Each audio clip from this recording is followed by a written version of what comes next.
रतनपुर गांव के पास ही एक कृष्ण भगवान का मंदिर था। उस मंदिर की देखभाल एक पुजारी किया करते थे। पुजारी जी रोज सुबह मंदिर आते, वहां पर साफ सफाई करके, दिया जलाकर, पूजा आरती करके अपने घर चले जाते थे। शाम को भी वो दिया बाती करने मंदिर आया करते थे। ऐसे ही उनके दिन अच्छे से बीत रहे थे। एक दिन जब पुजारी जी मंदिर आ रहे थे तो उन्हें रास्ते में एक सिक्का पड़ा हुआ मिला। उन्होंने उस सिक्के को उठा लिया और सोचा कि मुझे कोई जरूरतमंद आदमी मिलेगा तो मैं उसे ये सिक्का दे दूंगा, और मंदिर आ गए।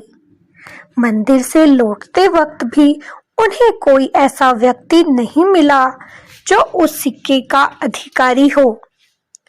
पंडित जी उस सिक्के का करें तो क्या करें, उन्हें कोई ऐसा व्यक्ति मिल ही नहीं रहा था जिसे वो सिक्का दे सकें। अगले दिन जब पुजारी जी सुबह सुबह मंदिर की ओर आ रहे थे तो उन्होंने देखा कि एक राजा अपनी सेना के साथ युद्ध करने के लिए दूसरे राज्य में जा रहा था। तभी उन्होंने राजा को रोका और बोला कि हे राजन, तुम ये सिक्का ले लो।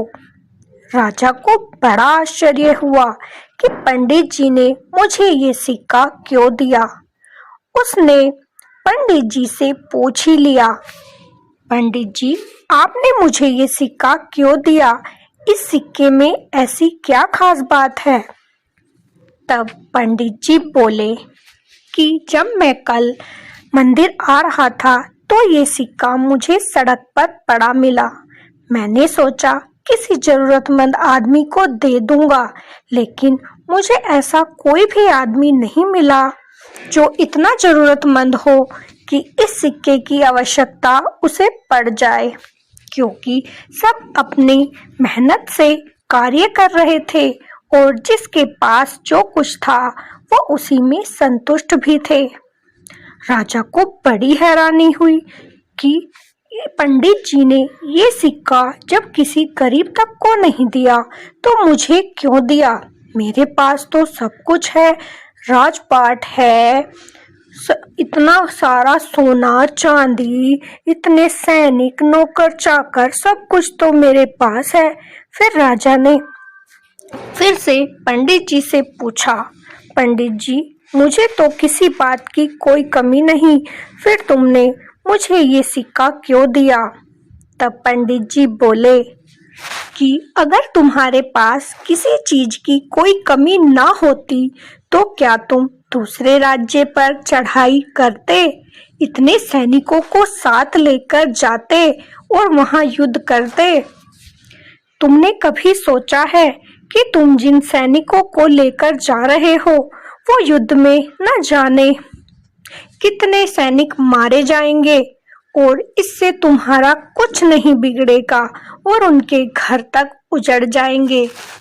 तुम्हारे पास जब सब कुछ है फिर भी तुम इतनी लालसा क्यों रखते हो कि दूसरे देश में आक्रमण करने जा रहे हो? मुझे तो तुमसे गरीब इस दुनिया में कोई नहीं लगा, जिसके पास सब कुछ होते हुए भी वो गरीब का गरीब ही है, इसीलिए मैंने ये सिक्का तुम्हें दे दिया। राजा को पंडित जी की बात सुनकर बड़ी शर्मिंदगी महसूस हुई। राजा आक्रमण करने नहीं गया, वह अपनी सेना के साथ वापस अपने राज्य को लौट गया और फिर उसने कभी भी किसी देश पर आक्रमण नहीं किया। हंसी खुशी से अपने राज्य में रहने